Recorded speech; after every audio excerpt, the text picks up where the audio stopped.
మనం ఇంట్లో చేసుకునే దానికి పచ్చిమిరపకాయ బజ్జీలు అంటే డీప్ ఫ్రైకి ఆయిల్ పెట్టి పచ్చిమిరపకాయలు స్టఫ్ చేసి ఇంత చేయకుండా చాలా సింపుల్ ప్రాసెస్లో మనకు బజ్జీ ఎట్లా తయారు చేయాలో చూపిస్తానండి.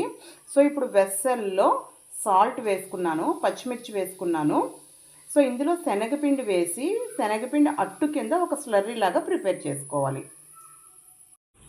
సో శనగపిండి, సాల్ట్ అండ్ కొంచెం వాటర్ వేసుకుని బాగా మిక్స్ చేసుకోవాలండి. మనం శనగపిండి అట్టుకి ఏ కన్సిస్టెన్సీ ఉంటుందో అలాగా మనం కలుపుకోవాలి. కలుపుకొని శనగపిండి అట్టు కింద వేసేసుకుని ఇది కలిపేసుకుంటామేనమాట. సేమ్ టేస్ట్ వస్తుందండి. Simple process. సో ప్యాన్ మీద ఆయిల్ వేసి ఈ శనగపిండి మిక్చర్ని దీని మీద వేసేయాలి అన్నమాట అండి. ఇలా శనగపిండి అట్టు కింద వేసేసుకున్నాము. ఇందులో ఇక్కడ మనకి ప్రాసెస్ చాలా డిక్రీజ్ అయిపోతుంది. మనకి ఎన్ని పచ్చిమిరపకాయలు కావాలంటే కారం బట్టి మనం చేసుకునే మిక్చర్ని బట్టి చేసుకోవచ్చు అన్నమాట. మనం ఎప్పుడు కావాలంటే అప్పుడు 5 మినిట్స్లో మనకు మరమరాలు ఉంటే సరిపోతుందండి. 5 మినిట్స్లో మనం భీమవరం బజ్జీ చేసుకోవచ్చు. మసాలా అండి ఇది కాబూలీ శనగలు తీసుకున్నాము, లేదా మీరు నార్మల్ శనగలైనా కానీ తీసుకోవచ్చు. దీన్ని కొంచెం సాల్ట్ వేసి కుక్ చేసుకున్నాం. దీనిలో కొంచెం తీసేసుకొని బాగా పేస్ట్ కింద చేసేసుకోవాలి.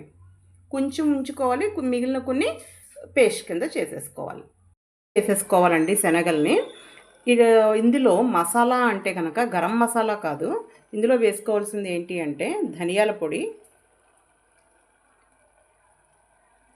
ఇందాక ఆల్రెడీ ఉడికించినప్పుడు కొంచెం కలిపాం కదా, సో కాబట్టి మరి కొంచెం సాల్ట్ సరిపడా,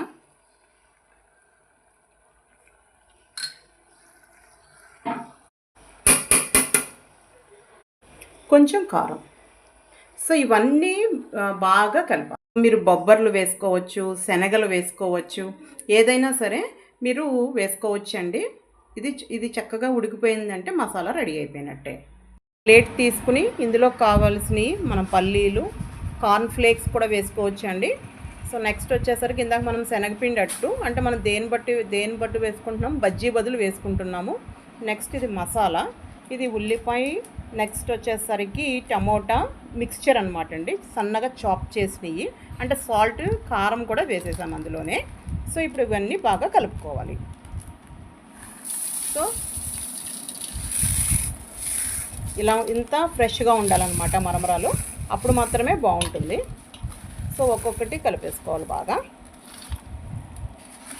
మరమరాలు ఫ్రెష్గా లేకపోయినా మెత్తగా ఉన్నా కానీ టేస్ట్ బాగోదండి అంత.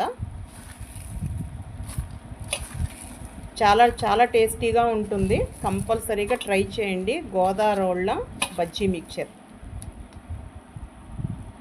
మొత్తం బాగా కలిసిపోవాలండి. ఇలా తడిగానే ఉండాలి, అప్పుడు మాత్రమే చాలా బాగుంటుంది. ఇప్పుడు లెమన్ జ్యూస్ కూడా వేసేసుకోవాలి, నిమ్మరసం కూడా వేసేసుకుని కొంచెం సాల్ట్, కొంచెం కారం కూడా వేసుకోవాలండి, టేస్ట్ చూసుకుని. ఇదండి. ఇప్పుడు ఒకవేళ కొంతమంది మనము డిఫరెంట్ టైప్స్ ఆఫ్ ఫ్లేవర్స్ అంటే టమాటా బజ్జీతో మనం మిక్చర్ చేయించుకుంటాం కదా.